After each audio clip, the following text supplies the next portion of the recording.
الرحمن الرحيم مالك يوم الدين إياك نعبد وإياك نستعين اهدنا الصراط المستقيم صراط الذين أنعمت عليهم غير المغضوب عليهم ولا الضالين. بسم الله الرحمن الرحيم الحمد لله رب العالمين وصلى الله وسلم على سيدنا محمد وعلى آله وصحبه أجمعين. Alhamdulillah, selamat bertemu dalam pengajian kita pada pagi ini. Kita akan belajar lagi nanti pada 15 hari bulan, tapi hari 15 itu saya akan digantikan dengan Ustaz Usman Jantan kerana saya akan pergi ke luar negeri sekejap. Jadi hari itu insyaAllah Ustaz Usman Jantan akan mengambil tempat pada 15 hari bulan dan kita akan jumpa pada minggu yang terakhir. Ya, sebagai menyambung perbincangan hadis-hadis Nabi kita Muhammad sallallahu alaihi wasallam yang diriwayatkan oleh Al-Imam Al-Bukhari radhiyallahu anhu dengan sanadnya daripada Nabi sallallahu alaihi wasallam. Kita ada beberapa hadis lagi berhubung dengan sembahyang Jumaat. Pagi ini kita sampai kepada bab qaulillah ta'ala fa idza qudiyatis salatu fantashiru fil ardi wabtaghu min fadlillah. وبه قال حدثنا سعيد بن أبي مريم قال حدثنا أبو غسان قال حدثني أبو حازم عن سهل بن سعد قال كانت فينا امرأة تجعل على أربعاء في مزرعة لها سلقا فكانت إذا كان يوم الجمعة تنزع أصول السلق فتجعله في قدر ثم تجعل عليه قبضة من شعير تطحنها فتكون أصول السلق عرقه وكنا ننصرف من صلاة الجمعة فتسلم عليها فتقرب ذلك الطعام إلينا فنلعقه وكنا نتمنى يوم الجمعة لطعامها ذلك. Ini bab yang menerangkan firman Allah Subhanahu wa taala, "Fa idza qudiyatis salatu fantashiru fil ardi wabtaghu min fadlillah." Yaitu apabila sudah ditunaikan sembahyang, yaitu sembahyang Jumat atau salat Jumat, fantashiru fil ard, maka hendaklah kamu bertebaran di muka bumi. Wabtaghu min fadlillah, dan carilah daripada limpah kurnia Allah. Ayat ini merupakan satu kelonggaran bagi umat Islam, yaitu walaupun mereka disuruh melapangkan diri pada hari Jumat, ya, untuk salat Jumat, ya, maka selepas salat Jumat mereka dibenarkan bertebaran di muka bumi. Artinya pergilah mencari rezeki masing-masing, carilah apa kurniaan Allah Ta'ala di muka bumi. Kalau orang yang bekerja tu setelah menunaikan salat Jumatnya, pergilah balik kerja. Yang berkedai, pergilah balik berkedai, masing-masing jalankan urusannya. Tidak semestinya pada hari Jumaat itu dari awalnya sampai ke akhir Jumaat itu awak terus dengan duduk di masjid atau sebagainya. Boleh mencari kurniaan Allah, ya. Kemudian Allah Ta'ala mengingatkan lagi di akhir ayat ni, fadhkurullaha katsiran. Hendaklah kamu berzikir pada Allah Ta'ala sebanyak-banyaknya. Yang ini dalam kamu bekerja pada hari Jumaat itu, bekerja meniaga ke apa, jangan lupa zikir pada Allah Subhanahu wa Ta'ala. Ingatlah Allah kerana hari itu hari Jumaat. Kerana hari Jumaat ni hari yang mulia sekali di sisi Allah Subhanahu wa Ta'ala. Ya, jadi bagi orang-orang yang bertemu dengan hari Jumaat atau ingat pada hari itu hari Jumaat, hendaklah dia menyediakan diri untuk ibadah kepada Allah Subhanahu wa Ta'ala. Ini paling penting sekali. Ya, dan setiap orang Islam itu hendaklah sedang menunggu hari Jumaat, ya. Suka menunggu hari Jumaat. Kerana hari itu hari ibadah. Hari kita munajat pada Allah Subhanahu wa Ta'ala. Dan saya kira semua orang Islam senang.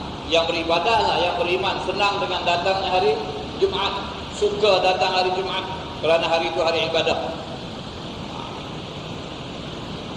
Jadi di sini Allah Subhanahu wa Ta'ala menerangkan, "Fantashiru fil ardi wabtaghu min fadlillah." Dan kalau kita perhatikan fadlullah itu, limpah kurnia Allah Ta'ala, rezekilah, ya, mencari rezeki.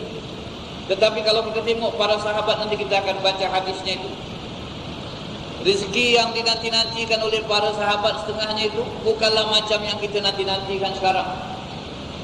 Meniaga kita, banyaknya kita dapat rezeki apa semua, tidak. Cuba dengar hadis. Berkata Al-Imam Al-Bukhari, telah bercerita kepada kami Sa'id bin Abi Maryam. Katanya telah bercerita kepada kami Abu Ghassan. Katanya telah bercerita kepada kami telah bercerita kepada saya Abu Hazim. Daripada Sahal bin Sa'ad. Katanya, ada seorang perempuan di kalangan kita, yakni pada zaman Nabi itu, yang bekerja mengisar mengisar sesuatu lah, ya. Kemudian beliau itu ada macam tali air untuk mengambil air untuk tanaman beliau, ya. Kemudian di tali air itu katanya ditanam, ada pokok-pokok ditanam, macam sayur-sayuran lah ditanam di tali air di tepi sungai itu. Tali air bukan sungai, saluran air, kalau air datang tu masuklah tempat dia tu, sebab dia ada membuat sesuatu kerja.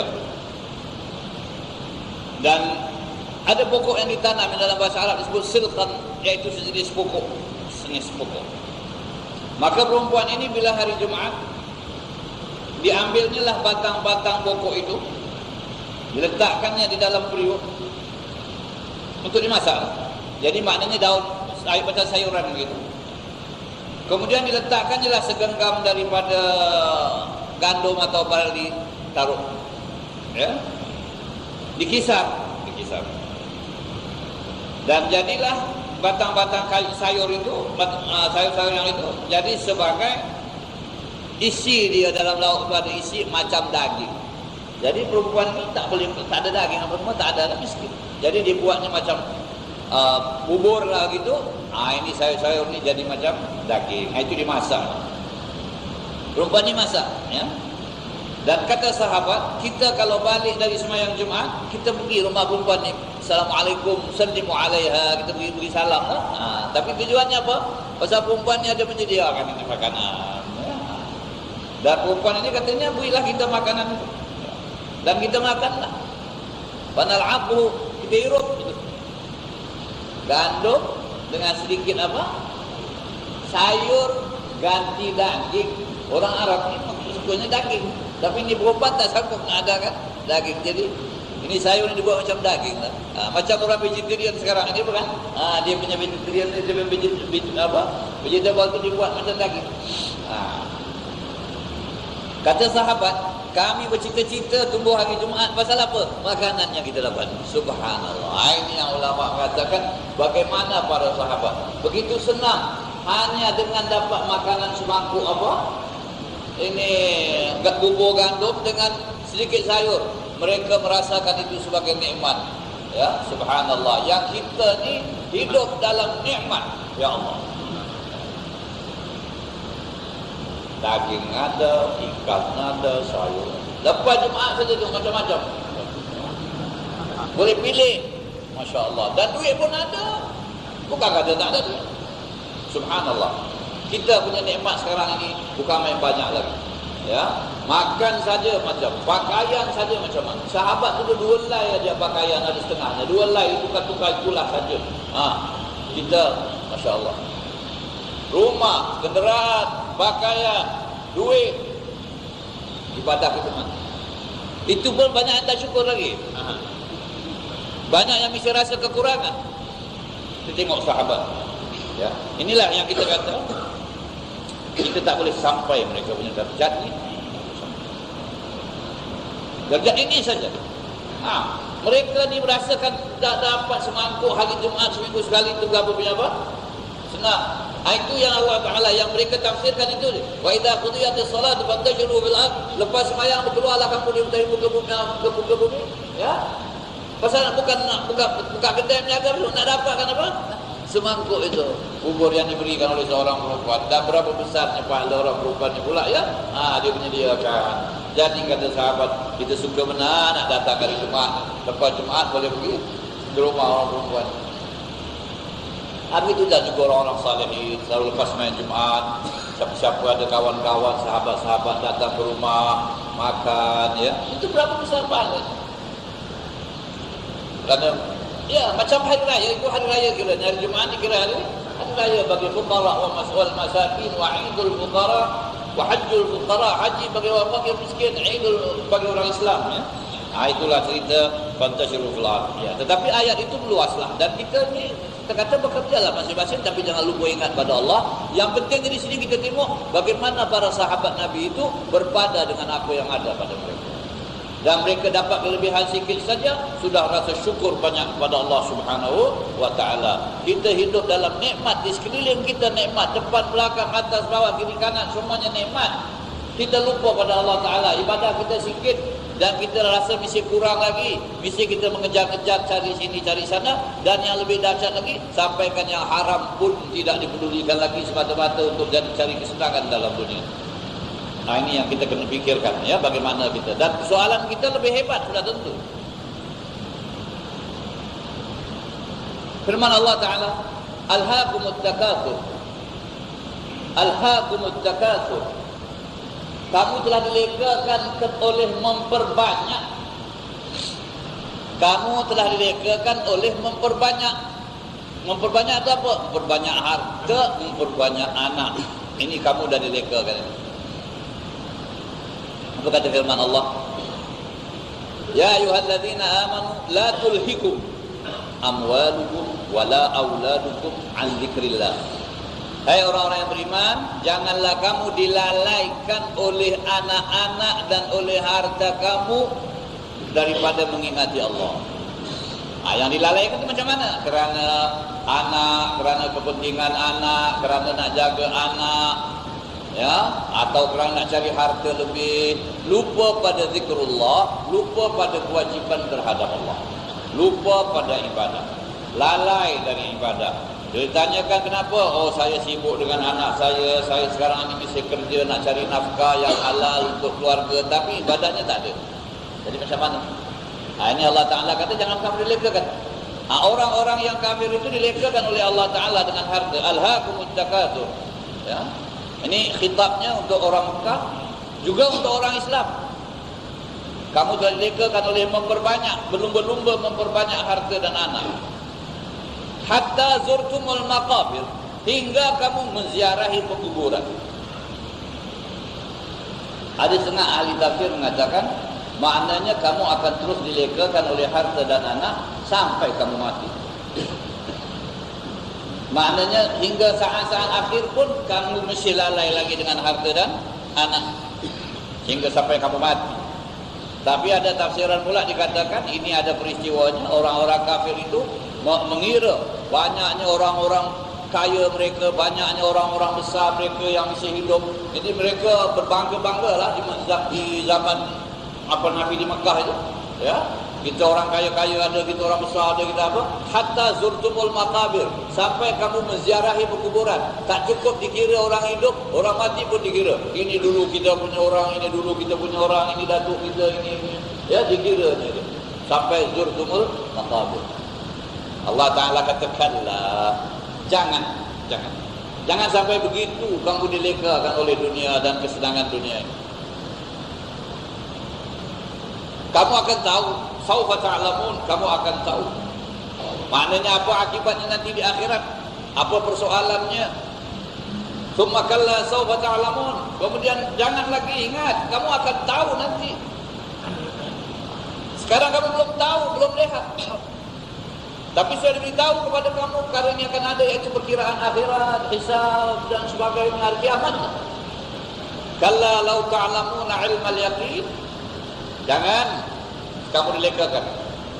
Andainya kamu mengetahui ilmal yaqin sebagai pengetahuan yang yakin, la tarawunnal jahim, kamu akan nampak neraka itu di hadapan kamu. Tsumma la tarawunnaha 'ainal yaqin, kemudian nanti kamu akan lihat sebetul-betulnya bila kamu sampai ke sana.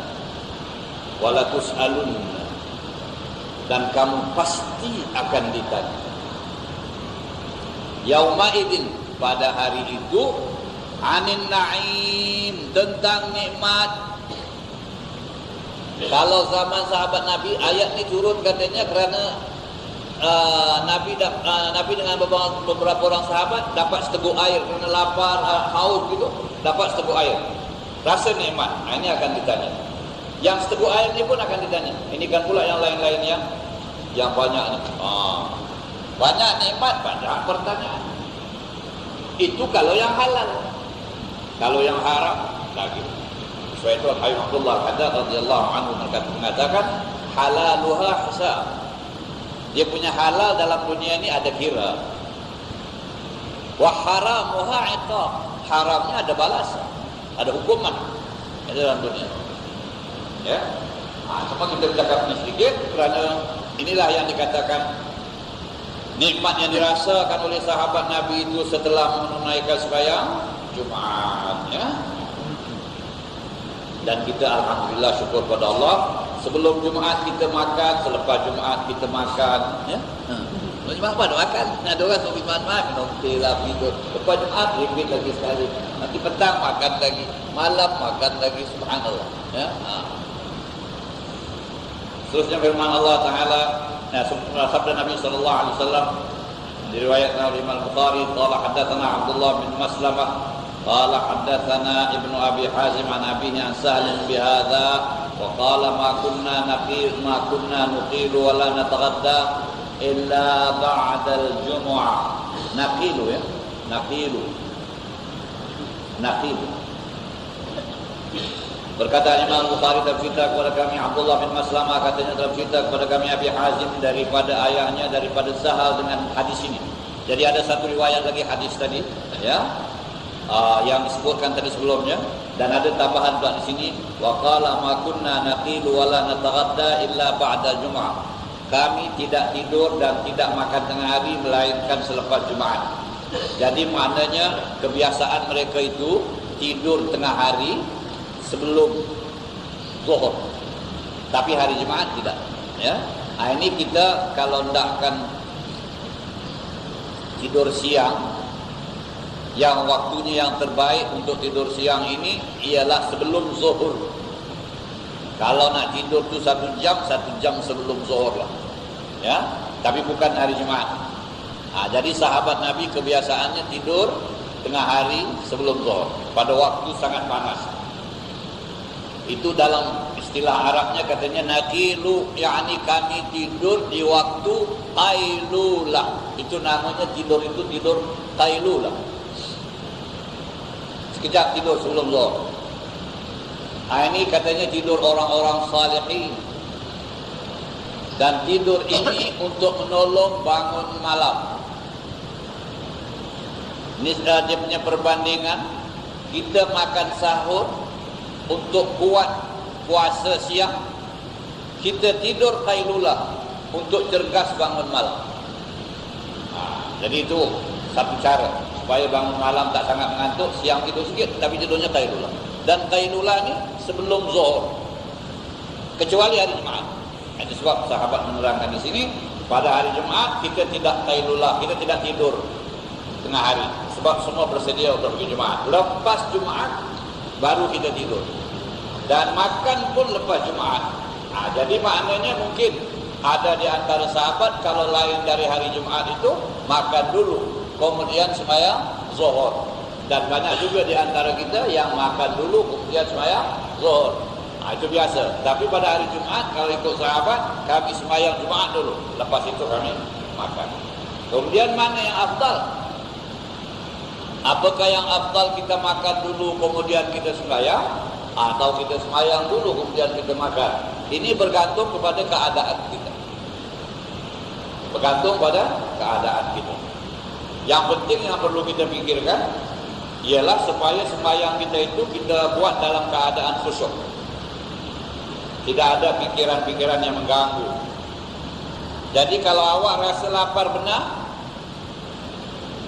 sebelum sembahyang makan dululah. Termasuklah sembahyang Jumaat. Perut lapar. Sekarang dah pukul 12, dah pukul dekat pukul 1. Sembahyang nanti habisnya pukul 2. Mungkin awak gelisah menunggukan khutbah, gelisah sembahyang, nak cepat pasal perut lapar. Ataupun takut makanan habis. TV kedai semua dah habis. Makanlah dulu. Tapi tujuan makan dulu tu apa? Untuk tenang beribadah, tak ada fikir-fikir lagi. Itu yang dikatakan pekerjaan yang harus yang dikaitkan dengan ibadah dapat pahala. Asal hukum makan itu sebelum Jumaat ke sesudah Jumaat ke harus. Tidak kata makan sebelum Jumaat dapat pahala, makan selepas Jumaat berdosa, tak ada cerita tu. Atau makan sebelum Jumaat berdosa, selepas Jumaat, tak ada. Ini makan hukumnya harus. Makan dulu tak ada dosa, tak ada pahala, makan kemudian tak ada dosa, tak ada pahala. Tetapi makan ini boleh dapat pahala jika dikaitkan dengan ibadah. Kenapa makan siang ini? Oh, saya nak makan dululah supaya sembahyang Jumaat nanti senang, rehat, ya, tak ada gangguan apa-apa, saya khusyuk sembahyang. Jadi dapat pahala makan dulu bila dikaitkan dengan ibadah. Yang awak kenapa tak makan? Saya kalau makan sekarang saya duduk kat masjid kena kipas ni mengantuk. Oh, dah kenyang. Tak dengar khutbah lagi. Ya, ada orang begitu. Jadi saya tak mau mengantuk. Ya, saya tak cergas dengar khutbah apa semua. Saya nak makan. Kemudian jadi dikaitkan dengan Jumaat. Dapat pahala. Makan kemudian pun dapat pahala sebab makan dulu takut mengantuk. Kalau dah makan selalu mengantuk. Tak apalah, bagulah. Ada orang pula kenapa makan lepas Jumaat? Lepas Jumaat rehatlah. Dah habis sembahyang semua, kita pun boleh berlujur, boleh terlentang, boleh terukuk nak makan. Jadi ini tak ada kaitan dengan apa? Dengan ibadah. Dia cuma nak cari kesenangan untuk makan. Pasal orang ni kalau dia kata nak ingat sembahyang apa, nanti makan tak sedap. Dah habis sembahyang sekali relax apa? Terus makan, nak tidur pun tidur lah lepas itu. Jadi tak ada kaitan dengan ibadah. Tak dapat pahala. Yang dapat pahala bila ada kaitan dengan ibadah. Ya. Hadis seterusnya babul qailati ba'dal Jum'ah, bab yang menerangkan tidur qailulah selepas Jumaat. Ini ada lagi satu hadis. Wa bihi qala hadatsana Muhammad bin Uqbah Asy-Syaibani qala hadatsana Abu Ishaq Al-Fazari an Humayd qala sami'tu Anasan kana yaqul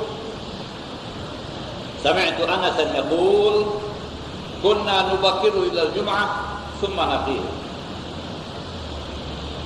Berkata Imam Al-Bukhari telah bercerita kepada kami Muhammad bin Uqbah Asy-Syaibani, katanya telah cerita kepada kami Abu Ishaq Al-Fazari daripada Humaid, katanya saya telah mendengar Anas khadam Rasulullah sallallahu alaihi wasallam berkata, kami selalu pergi ke Jumaat pagi-pagi awal. Kunna nubakkir, yakni kami pergi awal sembahyang Jumaat pagi untuk dapatkan pahala yang besar yang disediakan. Summa naqir, kemudian baru kami tidur, yakni selepas Jumaat, tidur siang. Jadi maknanya sahabat itu biasa ada tidur siang, waktu panas ya, mereka tidur. Negeri Arab tu begitulah, kalau tengah hari, orang yang ada pengalaman kat Mekah tu lepas zuhur tu semua tidur. Jangan awak kejutkan dia nak beli barang 1,000 pun dia tak bangun, mungkin dia marah awak. Dia masa dia tidur tu nak kacau. Dia tak ada kira menjaga, tak ada kira apa, dia nak tidur. Jadi itu kebiasaan mereka, tidur sebelum zuhur, tapi hari Jumaat tidur selepas sembahyang. Hadis yang akhir dalam bab Jumaat, hadatsana Sa'id bin Abi Maryam qala hadatsana Abu Ghassan qala hadatsani Abu Hazim an Sahal qala kunna nusalli ma'an Nabi sallallahu alaihi wasallam al-jum'ata thumma takunu al-qa'ilah. Berkata Imam Al-Bukhari telah bercerita kepada kami Sa'id bin Abi Maryam, katanya telah bercerita kepada kami Abu Ghassan, katanya telah bercerita kepada saya Abu Hazim dari Sahal, kata Sahal adalah kami sembahyang bersama-sama Nabi sallallahu alaihi wasallam sembahyang Jumaat, kemudian lepas itu barulah tidur siang.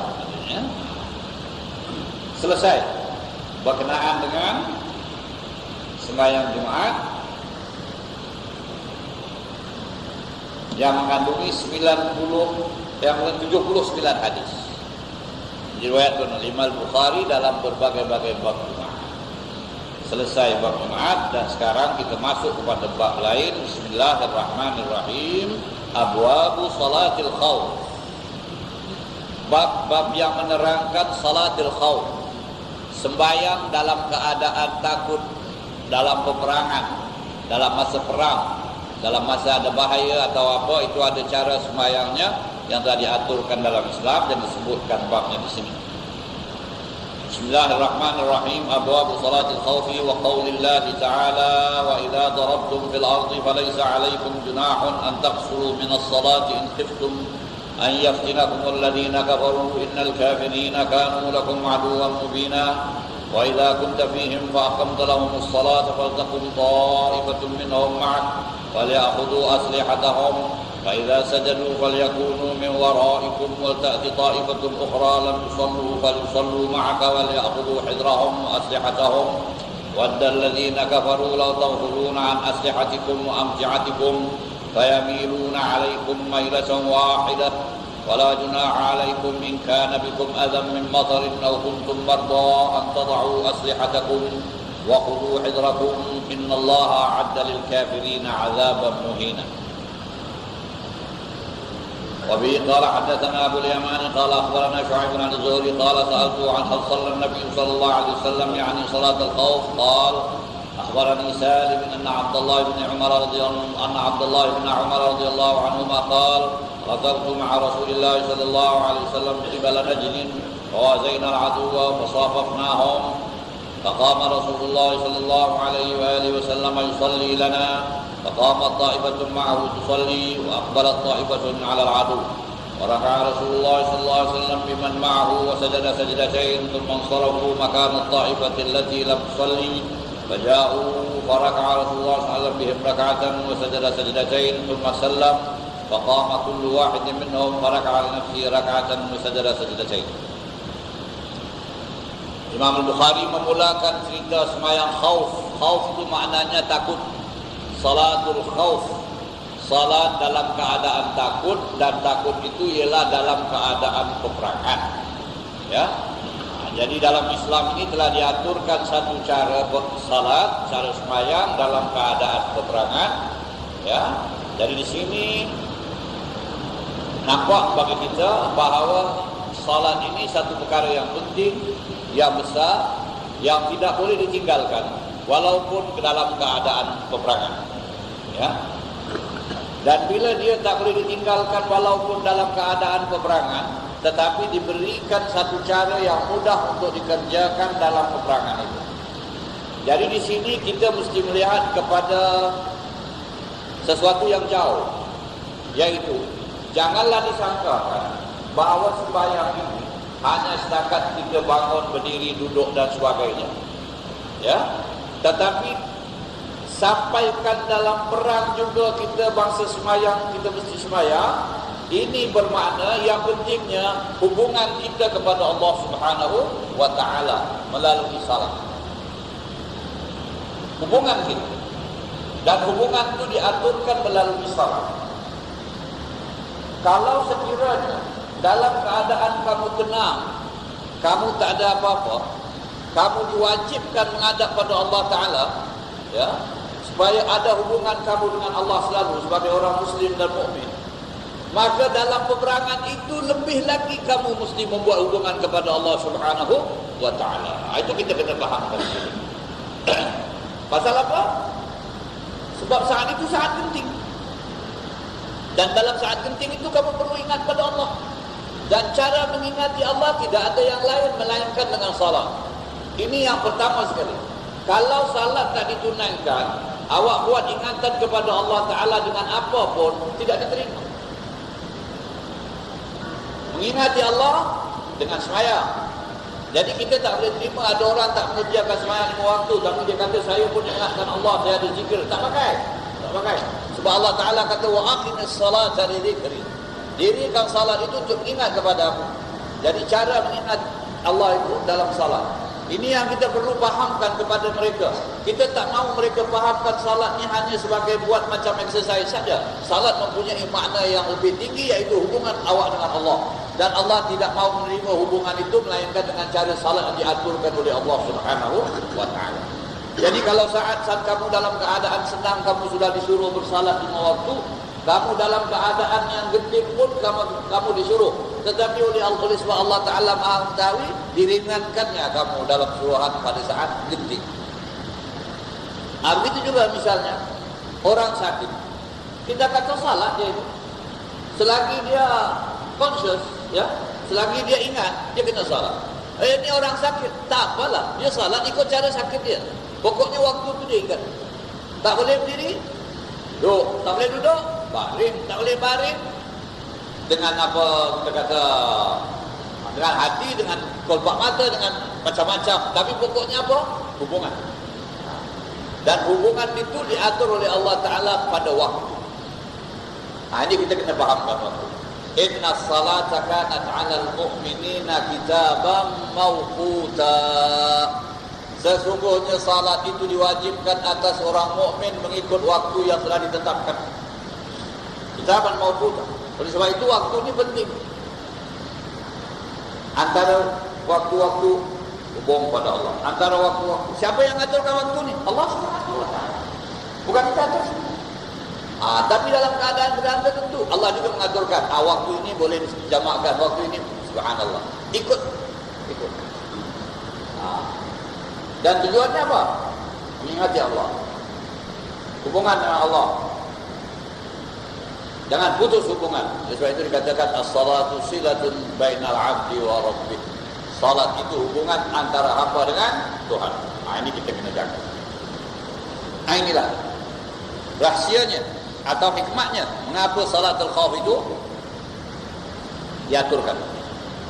Kemudian nanti akan kita jumpa satu hadis.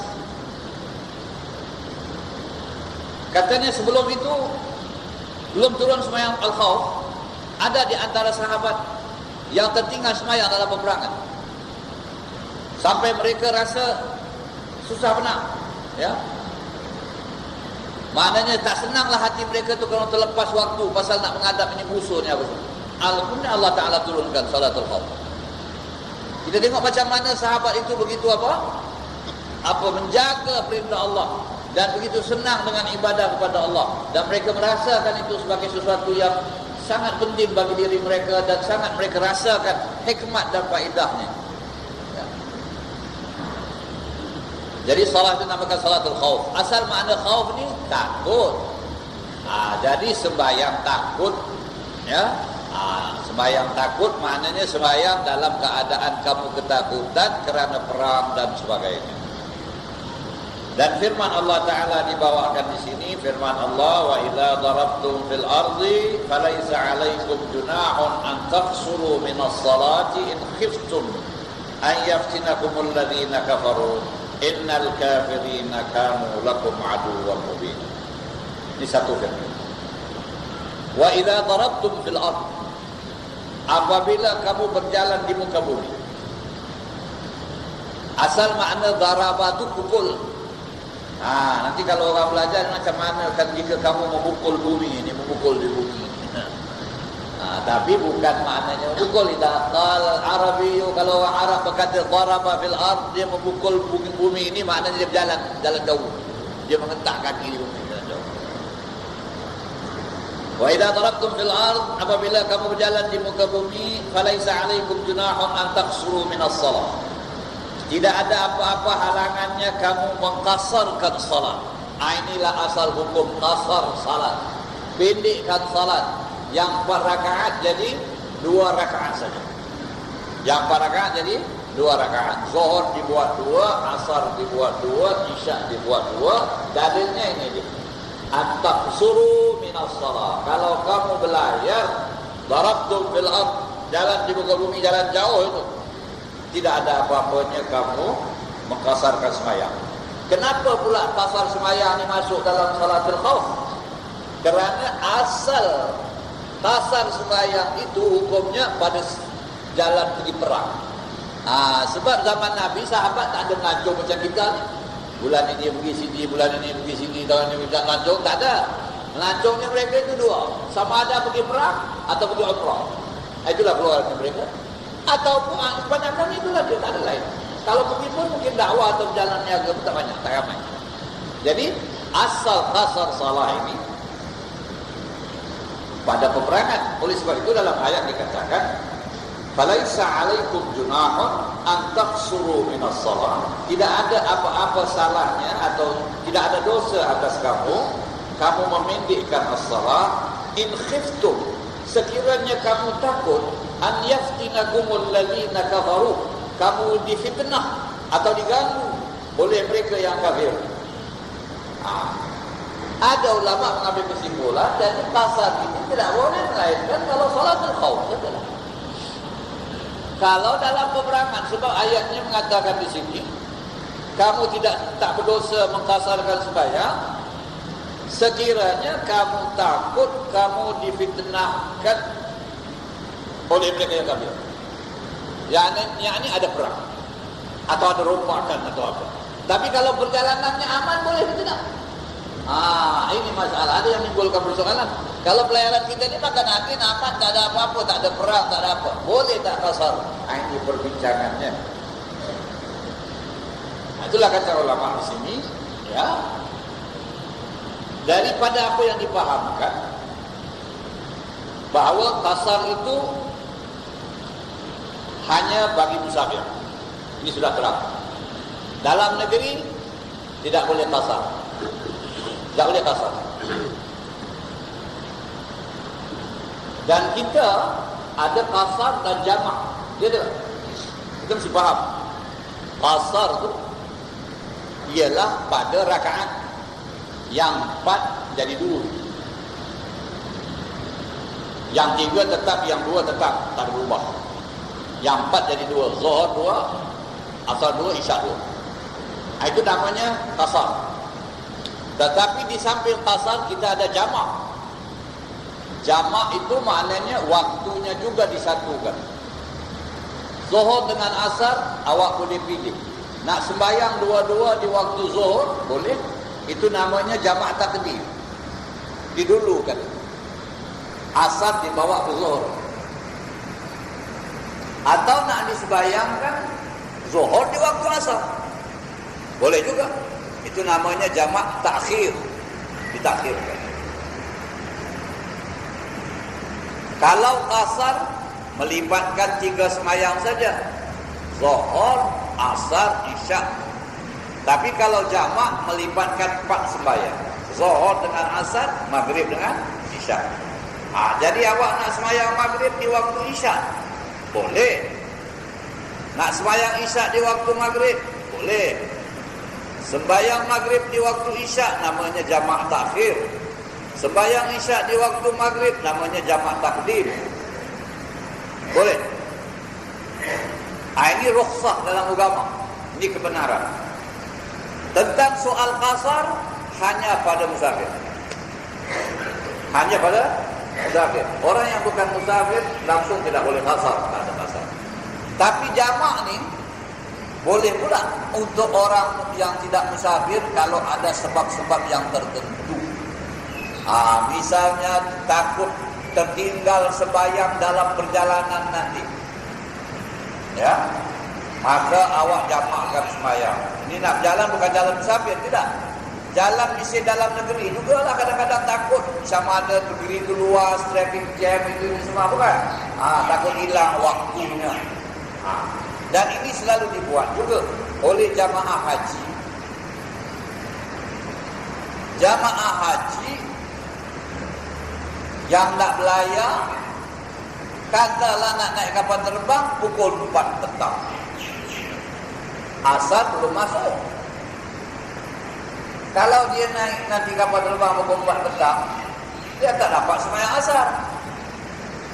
Dan kalau sembahyang pun tidak sempurna sembahyangnya. Tempat tak mengizinkan. Dan untuk nanti susah selainnya. Ya, boleh jamak.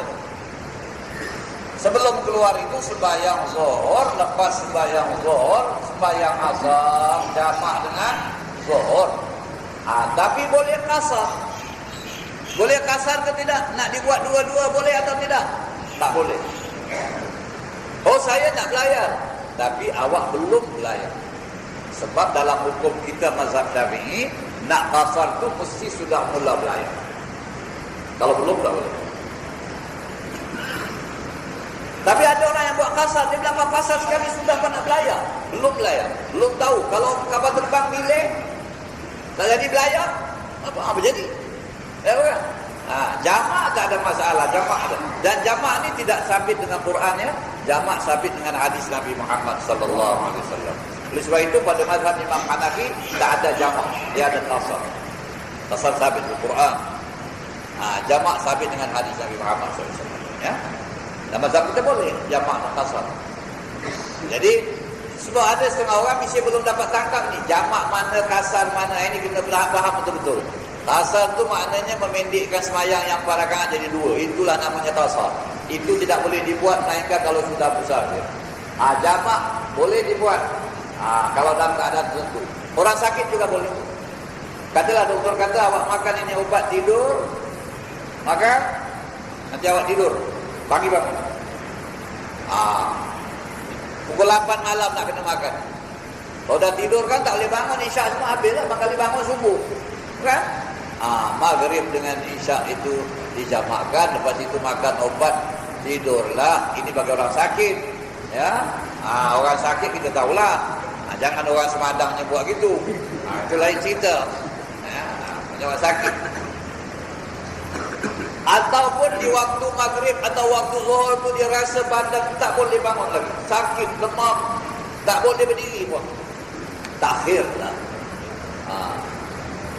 Tapi takhirnya macam mana sampai asar? Jangan pula ada asar dijamak dengan maghrib, tak ada. Jamak ni zuhur dengan asar, maghrib dengan isyak. Jangan asar dengan maghrib, tak ada jamak tu, dah haram dosa. Jadi di sini katanya, kalau ikut ayat ini, qasar hanya bagi orang yang musafir peperangan.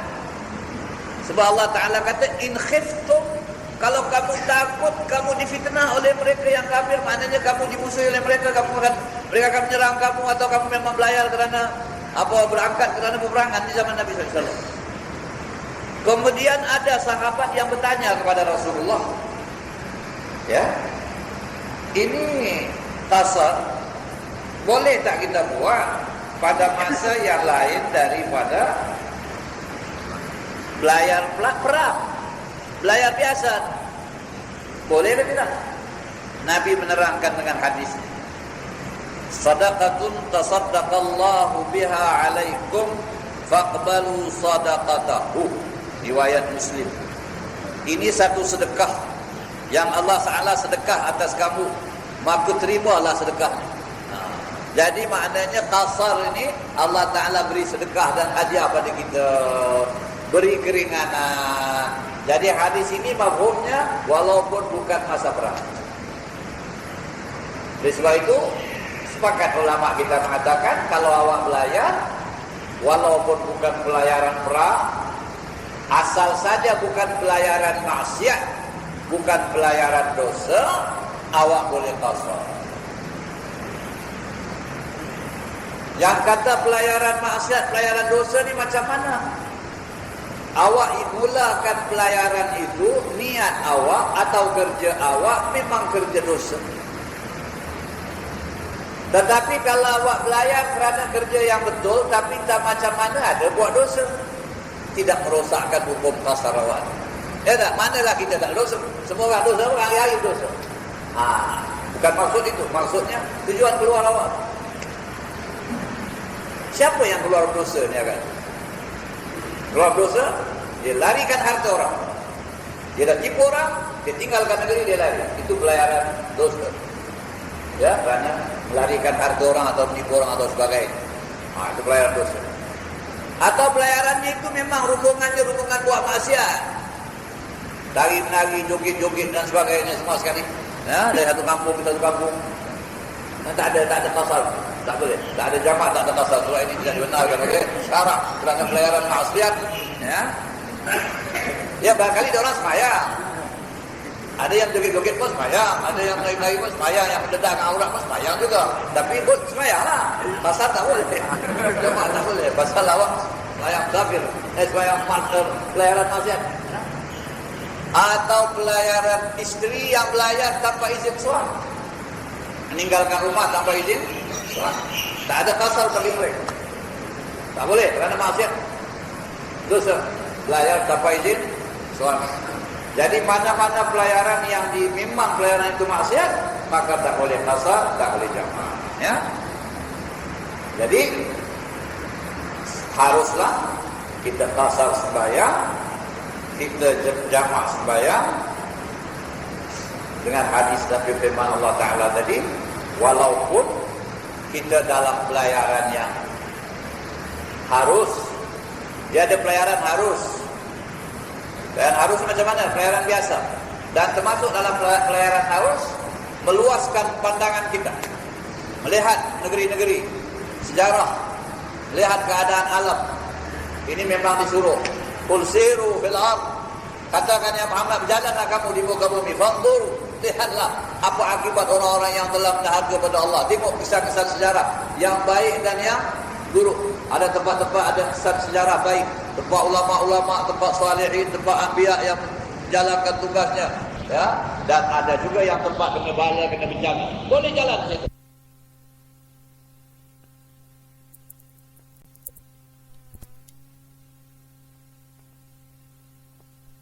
Tak tentu ada tujuan. Kemana? Ikut kaki sajalah, dia orang jalan saja mana singgah-singgah. Apa tujuan? Tak ada tujuan, tak boleh. Sebab Islam tidak membenarkan seseorang Islam membuat satu perkara tak ada tujuan.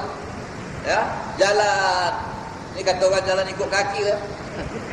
Jalan ikut kaki, tak betul. Jalan pakai kepala. Ya. Maksud berfikir kemana nak pergi ada tujuan, ada matlamat. Ya. Dia sama ada matlamat berniaga, itu harus. Matlamat nak menziarahi kaum muslimin muslimat, ya, yang ada di luar negeri nak tengok negara, itu sunnah. Hubung silaturahim. Pelayaran wajib haji Baitullahil Haram atau umrah. Ya. Jangan saja pelayaran maksa. Jadi apa saja pelayaran itu harus, dan awak boleh qasar dan jamak bila sudah keluar dari negeri awak dan awak menuju ke arah yang kira-kira perjalanannya 81 km lebih kurang, yaitu perjalanan 2 marhalah atau 56 batu kalau ikut dulu. Jadi kalau matlamat awak di sana keluar dari sempadan negeri, boleh qasar, boleh jamak. Contohnya, awak keluar dari Singapura, nak pergi mana? Nak pergi ke Kuala Lumpur. Jalan mana? Jalan darat dan jalan biasa. Pukul 11 pagi keluar. Pukul 1 mesti ada kat Johor. Sudah azan Johor. Nak semayang sekarang. Boleh jamak dan kasar? Boleh. Pasal awak dah lepas dari kawasan Singapura. Sudah mula belayar. Boleh. Tapi tengok tujuan awak ke mana? Tujuan tadi Kuala Lumpur. Sekarang awak sudah dalam perjalanan.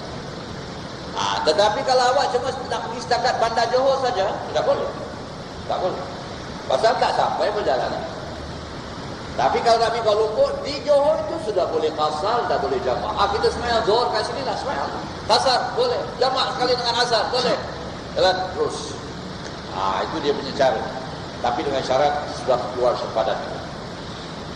Tapi kalau awak sampai Zohor di Masjid Bukit Timah Ba'alawi, sampai ke situ Zohor, kita jamak qasar, tak boleh. Tak boleh. Kenapa? Saya nak belayar ni. Awak belum keluar dari kawasan. Keluar dulu. Itu caranya. Ustaz. Ya. Dulu mesin bola ni tu masuk yang bola pergi Kuala Lumpur. Ini bola tak boleh. Tak boleh. Belayar kata main bola tak ada. Tak boleh kasar, tak boleh jamak. Ya. Itu permainan itu. Islam tidak benar kalau untuk permainan. Walaupun ada masalah, orang kata kenapa bola haram, kenapa? Ini kaki bola marah kalau dia haram, tak boleh. Ya, dia pun mengamuk tadi. Ya, itu lain masalah. Haram tak haram tu dah kedua, tapi jamak kasar tak boleh. Tapi kalau awak sambilan, saya memang nak pergi Kuala Lumpur nak ziarah saudara mara saya, tapi kebetulan ada bola, tak apalah. Jangan kebetulan ada, jangan. Kebetulannya lain. Bola tu nak tengok. Itu dia punya general apa, dia punya major tujuan yang besar ke atau tujuan kecil. Dan itu awak sendiri tahu. Ya tak? Hati awak tahu. Awak pusing macam mana pun. Tuhan tahu. Awak sendiri tahu. Tujuannya yang mana yang pertama. Antara awak dengan Allah Subhanahu wa taala. Seterusnya firman Allah Ta'ala, wa idza kunta fihim, dan jika kau ada di tengah-tengah mereka ya Muhammad, fa aqamta lahumus shalah, maka kau dirikan bagi mereka sembahyang. faltaqum ta'ifatun minhum ma'ak, dan hendaklah segulungan mereka bersembahyang sama-sama kamu. Wal ya'khudhu aslihatahum, dan hendaklah mereka itu membawa senjata mereka bersama. Ini sembahyang khauf tadi ya. Wal ya'khudhu aslihatahum. Fa idza sajadu, dan kalau mereka sudah sujud, yakni bersama-sama Nabi Muhammad SAW satu rakaat dah sujud, falyakunu min waraikum, maka hendaklah mereka itu beralih di belakang. Maknanya satu golongan dah sembahyang sama-sama Nabi satu rakaat, mereka berundur, mereka menjaga sekarang. Wal ta'ti ta'ifatun ukhra, dan datang pula satu golongan lain lagi yang belum sembahyang, falyusallu ma'ak, mereka pun memulaikan sembahyang sama-sama kamu. Wal ya'khudhu hidrahum wa aslihatahum, hendaklah mereka mengambil jaga ya penjagaan mereka, yakni mereka selalu jaga ya, standby kita kata. Wa aslihatahum, dan senjata mereka bersama. Jadi ini satu cara ditunjukkan ya. Mula-mula Nabi sembahyang dengan satu pasukan. Satu rakaat Nabi sembahyang dengan satu pasukannya. Ya. Setelah sembahyang satu rakaat, ini pasukan berundur dan tidak ada apa-apa masalah bergeraknya mereka itu semua, sebab ini dalam menjaga, dalam apa? Berundur ke belakang menjaga. Dan datang pula yang belum sembahyang satu rakaat lagi bersama-sama Nabi Muhammad SAW, dan Nabi memberi salam sama yang kedua, dan yang tadi menghabiskan rakaatnya yang satu, Nabi dah beri salam, yang lagi satu bangun sambung sembahyang. Jadi masing-masing hanya sembahyang dengan Nabi satu rakaat berjamaah, yang lain sembahyang sendiri, yang menjaga ya. Ini ialah perang zaman dulu tu, berhadap satu sama satu. Sekarang tak ada lagi perang macam ni. Ya. Sekarang perang orang pun tak nampak, bom macam yang jatuh ya. Peluru aja yang pergi, peluru berpandu pula tu, la ilaha illallah ya. Walau macam mana pun kita kena ambil intisari daripada ayat ni. Maksudnya apa? Dalam peperangan kita mesti ada penjagaan, ya tidak? Jangan meninggalkan sembahyang dan jangan melalaikan tugas. Itu sekali seperti apa? Menjaga. Kalau kita dah yakin ada musuh nak menyerang kita, walau kita di masjid pun, kita sembahyang di masjid. Ya, bukankah ada cerita orang tengah sembahyang ni pemberontak ni yang macam-macam cerita, kata negeri segala tengah sembahyang diserang dan sebagainya, bukan? Kalau kita tahu ada perkara yang macam itu, kita standby. Ya. Kita jaga. Bila kita sembahyang satu rakaat, ada yang menjaga. Sama-sama takbir, kemudian tengok, jaga standby. Kemudian dah habis nak sembahyang, awak pula pusing sembahyang, sambung sembahyang awak tu. Itu ada kaedah. Jadi kalau orang kata, barangkali ada orang kata ini tidak relevan lagi, pasal ini zaman Nabi punya cara perang, zaman sekarang punya perang. Tapi kemungkinan ada. Itu berlaku bukan saja perang untuk perang angkat senjata, pergi perang untuk serangan-serangan yang datang secara mendadak. Ini bila-bila. Kalau awak tahu ada musuh yang akan menyerang, sebab Allah Ta'ala kata, waddal ladzina kafaru law taghfuluna an aslihatikum wa amti'atikum fayamiluna 'alaikum mailatan wahidah. Orang-orang kafir itu sangat-sangat mengharap, atau dalam hati mereka itu ada, kalaulah diorang ini lalai daripada senjata mereka dan barang-barang mereka, maknanya mereka ini kalau lalai, mereka yang menentang ini akan menyerang satu serangan. Jadi mereka menunggu saja peluang kamu apa? Lalai. Masa tengah semayang tu nanti menghadap satu arah saja kan? Jangan tengok ni menghadap depan saja, kita serang. Begitulah maksudnya. Tetapi ayat ini juga kita mesti fahamkan secara meluas. Yakni kita orang Islam juga kena bersedia dengan apa-apa kekuatan yang menjadikan orang kafir segan dengan kita. Kekuatan umum. Oleh sebab itu kita kata kita kena jaga kewibawaan kita, kekuatan kita. Sekira-kira orang tak berani buat sembarang dengan kita. Ini yang penting bagi kaum muslim. Ini yang jadi masalah dalam dunia ni pasal apa? Kaum muslimin hanya mengharapkan mereka saja. Senjata pun dari mereka, semua dari mereka. Jadi nampak kelemahan. Padahal bahan-bahan itu dari kita. Bahan-bahan itu semua dari kita. Mereka proses, kita pula mengharapkan mereka. Ini masalah umat Islam hari ini. Semua bergantung kepada yang kafirin, yang musyrikin, yang munafikin. Ini masalah. Kita tidak ada kekuatan sendiri. Jadi Nabi ayat dah kata. Ini ayat kita tak boleh tafsirkan hanya setakat itu saja. Tafsir meluas. Ini ayat Allah. Mukjizat sampai akhir zaman. Jangan lalai, kata Allah Subhanahu wa taala. Ini mereka akan menunggu saja kelemahan kamu. Mereka menunggu kelemahan kamu. Apa saja dalam apa segi pun. Jadi kita kena sedar diri. Tapi yang penyakitnya muslimin banyak yang tak sadar diri. Ini penyakit. Mereka lalai. Dan sekarang dari segi pelajaran, dari segi itu, dari segi ini semua sekali. Hatta dalam masalah ekonomi sekalipun. Ya. Banyak juga ulama-ulama yang memfatwakan perkara-perkara ekonomi. Yang ada ulama lain menyangka ini haram ini itu. Padahal ulama itu ada pandangan-pandangan yang lain. Sebab ada ulama mengatakan kalau orang musyrikin atau kafir itu menggunakan satu senjata, dia menang dengan senjata itu, boleh kita gunakan senjata itu untuk melawan. Ya. Ini yang ditimbulkan oleh masyarakat sekarang, masalah riba, masalah apa. Macam mana kita orang Islam? Ekonomi mereka makin lama makin kuat, makin lama makin hebat. Kita ekonomi makin lama makin rendah. Ini penyakit besar. Penyakit ekonomi lagi masalah. Mau diperkuatkan ekonomi. Kadang-kadang ada masalah dalam perkuatkan ekonomi, tapi kerana tujuan-tujuan yang tertentu. Ini perkara diberikan peluang kerana darurat dan sebagainya supaya memperkuat ekonomi. Ialah masalah seperti ada riba dalam banyak hal. Sekarang awak nak meniaga kat sini. Kalau awak tak terlibat dengan perkara-perkara seperti insurans seperti apa, boleh awak meniaga? Tak boleh, banyak perkara. Apa yang boleh buat, kita mesti buat ini. Pasal apa? Kita nak menang ni. Kalau tidak kita apa? Kita ketinggalan. Ini semua kita kena fikirkan untuk masyarakat. Pelajaran anak-anak. Kita perlu pentingkan. Agama penting. Dah tentu. Tapi untuk menegakkan agama itu kena dunia. Dia ada. Kita hidup dalam dunia untuk menegakkan agama kita mesti ada keduniaan kita. Jadi dunia yang kita ambil untuk menegakkan agama itu tidak ada apa-apa salah. Balik kita kepada tujuan dan matlamat. Ini kerana kita menghadapi peperangan. Kena faham lagi tu. Tapi kalau tak ada menghadapi peperangan, kita sama kita, tak bolehlah kita libatkan diri kepada yang hak. Tapi ini menghadapi mereka dalam perang.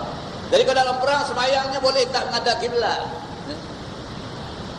Kalau sudah bertempur, semayang jalan terus. Kau bergerak macam mana pun tak apa, tak batal lah. Sedang bercakap saja. Semayang. Ini semua tentu menunjukkan dalam hal-hal yang tertentu ada masalah. Itulah ulama-ulama yang luas fikiran mereka. Ya. Jadi kita kena faham. Ini masalah. Jadi mereka kata Allah Ta'ala, mereka menjaga saja pada kamu. Dan tak ada apa-apa dosa pada kamu sekiranya kamu ada gangguan daripada hujan atau kamu sakit, meletakkan senjata kamu. Jadi maknanya kalau kamu dalam peperangan, kamu sentiasa mesti standby dengan senjata. Tak boleh renggang senjata itu dari diri kamu. Ini kita ambil lagi yang fahaman yang luas. Negara-negara yang menjangkakan ada musuh yang akan menyerangnya dari mana-mana pihak, dia akan memperkuat angkatan tenteranya walau berapa dia belanja. Ya tak? Belanja ini defense ini belanja besar ni. Ya. Tapi ini mesti dia bilang sebab kita menghadapi masalah. Itu memang biasa. Itu logiknya itu. Jadi tak kecuali kalau kamu ada gangguan apa? Ya, kalau hujan, kamu buka baju perang kamu berlindung, atau kamu sakit, tak apalah. Yang sakit, yang ada hujan ada apa? Tak apa. Ini pernah berlaku zaman Nabi. Bagaimana dalam masa itu hujan, tapi tak jadi perang. Orang musuh, ketua musuh itu datang, ya, nak bunuh Nabi, tak jadi kan Nabi maafkan dia semua, jadi dia masuk Islam pula kemudian lepas itu. Itu kerana Nabi buka baju perang itu. Wa khudhu hidrakum, dan ambillah ya penjagaan kamu itu, jagalah kamu hendaklah sentiasa jaga. Innallaha a'adda lil kafirin 'adzaban 'alima. Sungguhnya Allah Taala telah menyediakan bagi orang kafir itu azab yang menghinakan. Nah, jadi cukup kami membincangkan setakat ayat yang ada dalam hadis ini. Imam Bukhari memulakannya dengan ayat Al-Quran, ya, kemudian baru datang hadis-hadisnya berkenaan dengan sembahyang dalam perang atau dalam masa takut.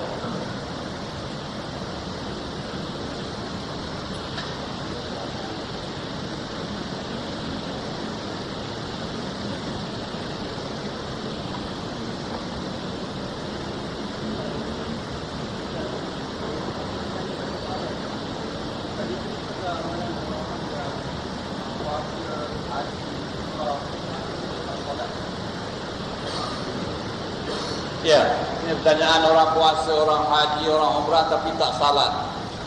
Ya, tak ada lah dia punya ibadah itu sebagai dikira ibadah. Itu puasanya mungkin kerana sesuatu tujuan kesihatan atau sebagainya, atau ada orang puasa dia berpuasa, atau dia rasa sedap pula puasa, dia puasa lah dia. Haji dan umrahnya melancong saja lah, kira misalnya jalan-jalan. Macam orang kata daripada kita pergi tempat-tempat lain bagi lama. Sambil-sambilan macam pergi tempat lain juga sama lah lebih kurang. Sembahyang tidak. Ini ibarat katanya orang yang tak mendirikan sembahyang dia buat kebajikan.